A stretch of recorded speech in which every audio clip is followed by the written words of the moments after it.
Almatti dam ఎత్తు పెంచేందుకు కర్ణాటక ప్రభుత్వం మరొకసారి ప్రయత్నాలు తీవ్రతరం చేసింది. ఆల్మట్టి డ్యాం నిర్మించిన తర్వాత నాగార్జున సాగర్ ప్రాజెక్టు వెలవెలపోతా ఉంది. అదృష్టవశాత్తు ఈ ఏడాది అయితే వరద వచ్చింది, గత ఏడాది కూడా నీరు వచ్చాయి. ఆల్మట్టి డ్యాం నిర్మించిన తర్వాత 24 సంవత్సరాల్లో నాగార్జున సాగర్కి పూర్తిగా నీళ్ళు వచ్చింది 4 సంవత్సరాలు. సగటున 4-5 సంవత్సరాలకు ఒకసారి మాత్రమే నాగార్జున సాగర్ ప్రాజెక్టు నిండుతూ ఉంది. అయితే 519 అడుగులు ఉంటేనే పరిస్థితి ఇలాగుంది. ఆల్మట్టి డ్యాం కెపాసిటీ ప్రస్తుతానికి 90 టీఎంసీలు అయినా దాని కింద నీటి వినియోగం 160 టీఎంసీలు పైగా ప్రతి ఏడాది వాడుకుంటూ ఉన్నారు. ఇక దాని కింద నారాయణపూర్ కూడా వాళ్ళకి అనుబంధంగా ఉంది. మరొక వైపు తుంగభద్ర నది మీద తుంగభద్ర ప్రాజెక్టు ఉంది. ఇక తాజాగా ఆల్మట్టి డ్యాం హైట్ 519 నుంచి 524 మీటర్లకు పెంచుకునేందుకు కేంద్రంలోని పెద్దలు ప్రయత్నాలు ప్రారంభించారు. అధికారంలో ఉన్న బీజేపీ ఎంపీలు, కర్ణాటక చెందిన ఎంపీలు బసవరాజ్ బొమ్మాయి నేతృత్వంలో కేంద్ర జలమంత్రి పాటిల్ని కలిశారు.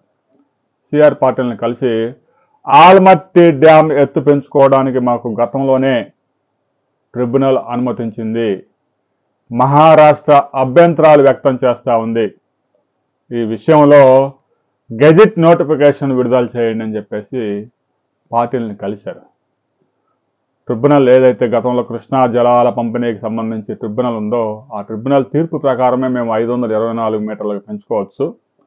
కానీ మహారాష్ట్ర ప్రభుత్వం సాంగ్లీ, కొల్హాపూర్ ప్రాంతాల్లో ముంపు ఏర్పడుతుంది, వరద వచ్చే ప్రమాదం ఉందని బెదిరిస్తూ ఉంది.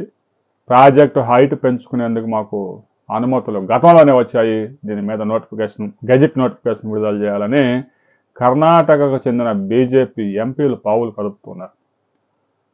ఇక ట్రిబ్యునల్ 2 కూడా ఏర్పాటు చేయాలి.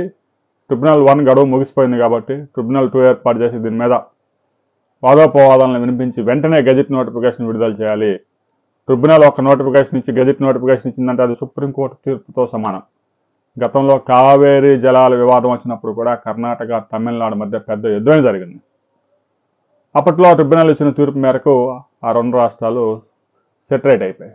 అలాగనే ఆల్మట్టి డ్యాం ఎత్తు పెంచేందుకు మాకు అన్ని అర్హతలు ఉన్నాయి, మహారాష్ట్రలో సాంగ్లీ, కొల్హాపూర్ మునిగిపోతాయి అనడంలో నిజం లేదు, కృష్ణా జలాలను ఇంకా వాడుకునే అవకాశం మాకు ఉంది అని బీజేపీ ఎంపీలు తాజాగా సిఆర్ పాటిల్ని కలిశారు. ఇది తెలుగు మీడియాలో కూడా ఎక్కడా పెద్దగా కనిపించినట్లేదు. మరి ఇంత పెద్ద వార్తను ఎందుకు మిస్ అయ్యారో కూడా తెలియదు. ఆల్మట్టి డ్యాం కనుక 519 నుంచి 524 మీటర్లకు పెంచితే ఇక శ్రీశైలం, నాగార్జున సాగర్ ప్రాజెక్టు ఎడారిగా మారే ప్రమాదం ఉంది. 4-5 సంవత్సరాలకు ఒకసారన్న ప్రస్తుతం నీళ్ళు వస్తూ ఉన్నాయి. ఈ ఆల్మట్టి డ్యాం ఎత్తు ఇంకా పెంచితే ఇంకా 7-8 సంవత్సరాలకి విపరీతంగా వర్షాలు పడ్డ సంవత్సరాలు మాత్రమే ఈ ప్రాజెక్టులు నిండే అవకాశం ఉంది. చూడడానికి 519 నుంచి 524 కేవలం 5 మీటర్లే కదా అని అనుకోవచ్చు. ఆల్మట్టి డ్యాం కెపాసిటీ ఇంకా 70% పెరిగింది.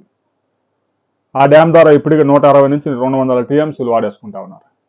ఇంకా హైట్ పెంచితే, ఆ డ్యామ్ హైట్ కనుక పెంచితే ఆల్మట్టి డ్యాం కింద ఏటా 250 టీఎంసీలు కర్ణాటక ప్రభుత్వం వాడుకుంటుంది. నారాయణపూర్ చూడటానికి చిన్న ప్రాజెక్ట్ అయినా కూడా ప్రాజెక్టు ద్వారా ఉపయోగించుకునే నీటి వినియోగం పెరిగిపోతా ఉంది. ఇదే కనుక జరిగితే తెలంగాణ, ఆంధ్రప్రదేశ్ ఎడారిగా మారే అవకాశం ఉంది. ఆల్మట్టి డ్యాం ఎత్తు పెంచడానికి బీజేపీ నేతలు మరలా ఎందుకు పావులు కదుపుతూ ఉన్నారు? ప్రస్తుతానికైతే కర్ణాటకలో అయితే ఎన్నికలు లేవు, అసెంబ్లీ ఎన్నికలు లేవు, పార్లమెంట్ ఎన్నికలు లేవు. కానీ బీజేపీ ఎంపీలు మాత్రం ఆల్మట్టి ఎత్తు పెంచే విషయంలో పావులు కదుపుతూ ఉన్నారు. ఈ విషయంలో తెలంగాణ, ఆంధ్రప్రదేశ్ కనుక అప్రమత్తం కాకుంటే 4 కోట్ల మంది రైతుల భవిష్యత్తు అంధకారంగా మారే ప్రమాదం ఉంది. తెలంగాణకి, ఆంధ్రప్రదేశ్కి జీవన ఆధారం శ్రీశైలం, నాగార్జున సాగర్ ప్రాజెక్టు. ఈ 2 ప్రాజెక్టులు పూర్తిగా నిండు కుండల్లాగా ఉంటే రైతులు చాలామంది, లక్షలాది మంది రైతులు సంతోషంగా ఉంటారు. ఆల్మట్టి డ్యాం కనుక ఎత్తి పెంచితే పరిస్థితులు మరొకసారి తారుమారయ్యే అవకాశం ఉంది. ఇప్పటికైనా ప్రతి ఒక్కరూ ఈ విషయం మీద స్పందించండి. కర్ణాటక ఎంపీలు సిఆర్ పాటిల్ని కలవడం వెనుక రాజకీయ ప్రయోజనాలు ఏమైనా ఉన్నాయా? లేదంటే కర్ణాటకలో కాంగ్రెస్ ప్రభుత్వం రహస్యంగా ఆల్మట్టి డ్యామ్ ఎత్తు పెంచే కార్యక్రమం జరుపుతూ ఉందా అనే వివరాలు మరో వీడియోలో మనం తెలుసుకుందాం.